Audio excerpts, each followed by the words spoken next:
Welcome to Module 5, Video 3. This video is all about boosting resilience.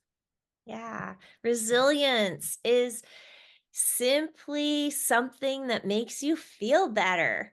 So it's something that charges your battery, right? Gives you energy. But this can be pretty deceiving because something that you think might be boosting your energy might be actually draining it. And there is some research suggesting that scrolling on Instagram posts and makes you feel connected and better. That's what we might think. But research is showing that that actually depletes our energy even more. So it's being mindful of what is really boosting your energy, right? And also knowing that what's restorative for me isn't necessarily restorative for you. It's different for everyone. No one size fits all when it comes to self-care. So I love long walks and hikes, but my husband, he would rather be out in the garden and care for the trees. My daughter loves weightlifting, but I love yoga. So we're different, but we both find the activities we love restorative. So when thinking about what is restorative to you, think about what boosts your energy. What are those small activities that make you feel good and energize you? Like deep breathing, for example. Um, Restorative activities are the ones that build your resilience. So, in general, when we're caring for ourselves, we want to increase the activities that boost our resilience. And they typically fall into three categories. The first one is connection with myself.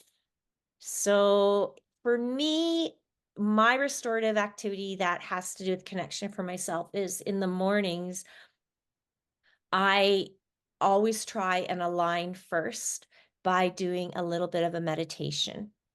So that's what I do for myself, but just with myself. And then through the day, I try and take some mindful steps, um, like watch in what I do, maybe mindfully wash the dishes and care about the feeling of the water in my hands and the soapiness and watch the bubbles. So that would be a connection for myself, paying attention to my senses or just zoning in into my mind and my thoughts. What about you, Alicia? I really love listening to music with headphones on. So, like, just by myself, really immersed in the moment of the music. So that's something that really is helpful for me. I also like to be creative, so I sew and I draw and I paint. So I like to do those kinds of things for me. Oh, those are wonderful. There is something restorative about the music that we listen to, right? And it's really interesting when I think about that.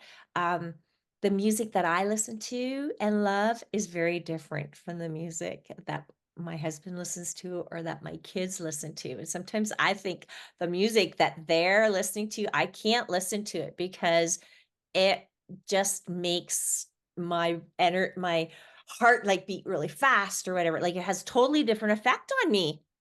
And I yet here find the they same are with thing. headphones on or something, listening to this stuff, doing their homework. And I think, how is that helping?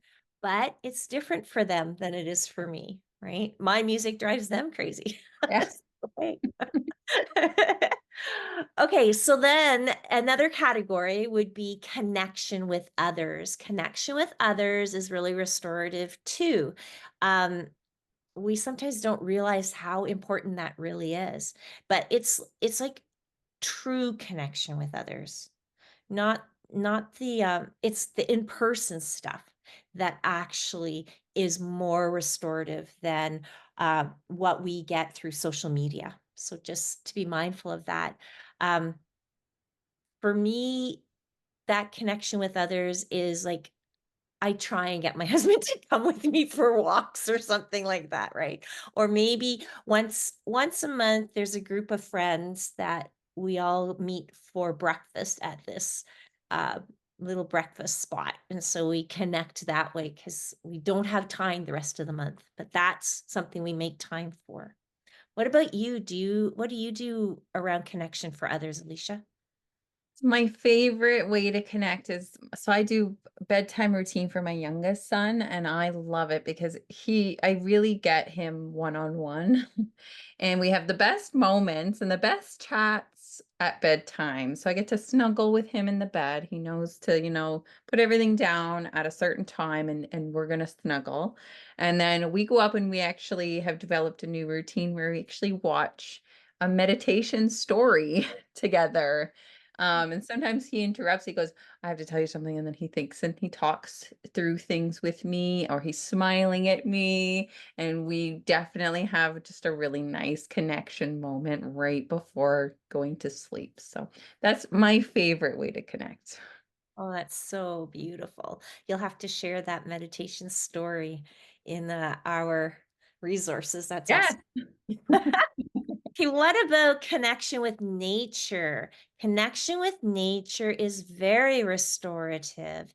Um, Lots of research around that. You've probably heard terminologies like nature bathing or grounding.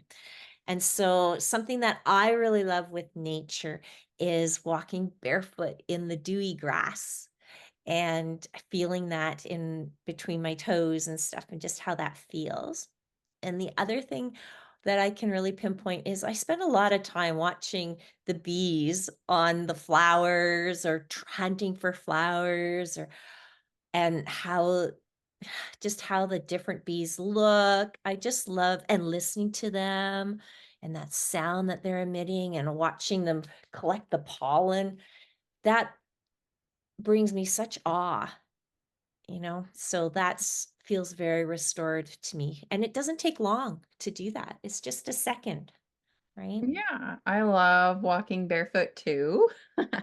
My favorite sound in the whole world is the way it sounds when wind is going through tree leaves. So the wind and tree leaves, I love this time of year because the leaves have been gone and they come back and my favorite sound is around again. So I just sit in my backyard and just close my eyes and listen to the leaves. That's it's easy for me to connect with nature. I love that sound. You know what? I'm gonna spend more time listening to those leaves too. It's Yeah. a magical sound. It is, right? I love that stuff too. Thanks so much for sharing those things. And so, So it's now time for a reflection. What is restorative for you? Is it being with friends, laughing, reading? If there's anything that comes up, um, try to reflect on what is restorative for you. yeah, and I just wanted to say that in the resources section, if you download the Magic De-Stress Formula, there's all sorts of descriptions of things that fit into those categories. And you may find something there that you never thought of and might like to try.